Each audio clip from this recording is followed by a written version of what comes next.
elearningeuropa.info, opening up education through innovation. There are two ways to look at it. My answer would be that at this point in time, it's not actually changing much the way we learn. The potential is there, but the various projects that I'm familiar with, including the projects that we ran here at IESE, I don't think they're fundamentally changing anything. And they're not fundamentally changing anything because at the moment, we're not really taking advantage of the new capabilities that mobile affords us. What we're doing currently, we're taking our traditional content, we're taking our traditional learning processes, and we're transferring them onto mobile devices, be that a tablet, be that a smartphone, be that whatever. So certainly it improves access, but beyond that, it doesn't really do anything.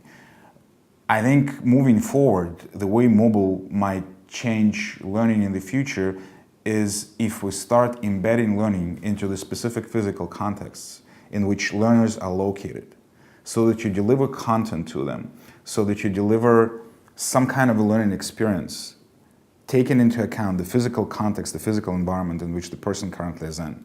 In this way, you can actually start combining the traditional classroom learning with, learning on the job or learning in a particular, in a particular environment that is tied to the context of learning. But that is still far, far away from us, for the most part. We see first initiatives starting to appear, but for the most part, it's just, the early stage.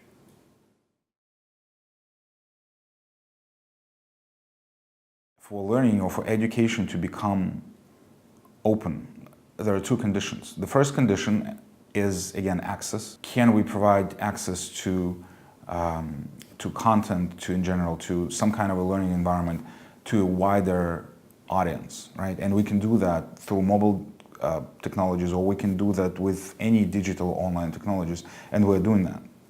But at the same time, the other condition is this content and these learning environments need to be made open. I think mobile could contribute to it by making things more replicable, by sort of decreasing the marginal cost of offering this content. But unless some kind of a business model or some kind of a model, economic model, is worked out on that end, it's not going to be down to a particular technology to move us in that direction.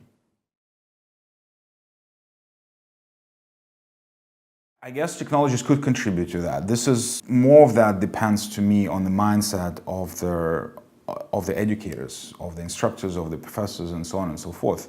One thing that you can do, if you can take learning and move it outside of the classroom, move it into the real world, be that working at a startup or wherever, at a company.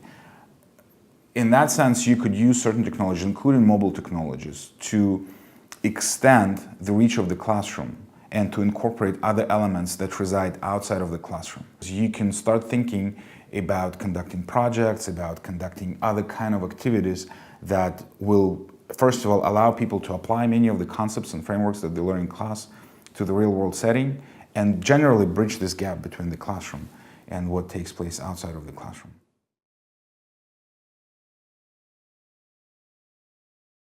What happens is that people who are generally more open to innovation and more interested in what could be done differently are starting to do this more and more with the availability of these technologies, because the main contribution of these technologies is that they make experimentation much, much, much more affordable, much cheaper.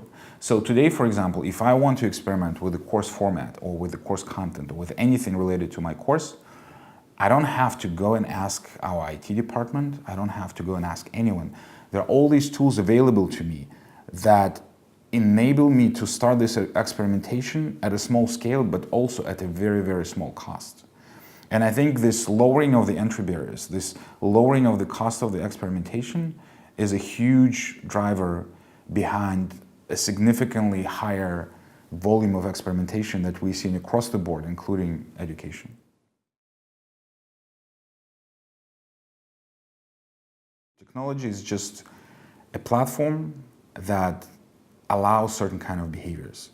To me, very rarely something is specifically due to limitations of the technology or whatever. It's about what people do with it. We should think about why people sign up for MOOCs. And when the opportunity cost for me as a potential participant in a MOOC is zero, the only thing that I'm contributing is my time and my effort. And I don't have to contribute it right away. So the moment I click the button to sign up, I have zero costs. So naturally, a lot of people sign up. Once they start going into the course and once they realize that, yes, they actually do have to spend time, they do have to spend effort on this thing, a lot of them drop out because they don't have enough motivation. And in that sense, we should not apply the same standards that we use to evaluate traditional courses when we look at how many people drop out, when we evaluate MOOCs. It's a completely different decision-making process for the learner. It's a completely different environment. It involves very different objectives. There are many different ways to evaluate learning in the end.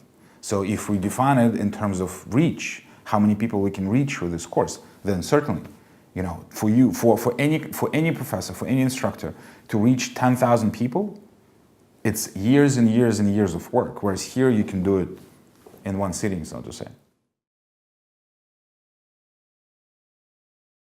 First of all, I don't think that education is limited to the classroom. It was limited to a classroom to a much greater extent in the past because of certain limitations of the physical world that we were facing. What technology and digital in general allows us to do is to really extend this experience well beyond the classroom, right?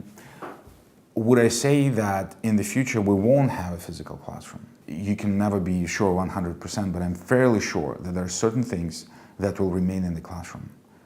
People will be spending a lot less time in the classroom in the future, but there are certain things that are very difficult to emulate in the digital world. If it really involves rich and significant interactions, not only between the instructor or the professor and the audience, but also among the participants themselves, it's very difficult to replicate this in the online world. In the end, I think we're going to have to take a long and hard look as to what are the different elements of the overall design, what needs to stay in the classroom, and what needs to go outside of the classroom. If people come to the classroom, if we already have all these participants in one physical place, I think we should forget about the technologies and really take advantage of the fact that they are there.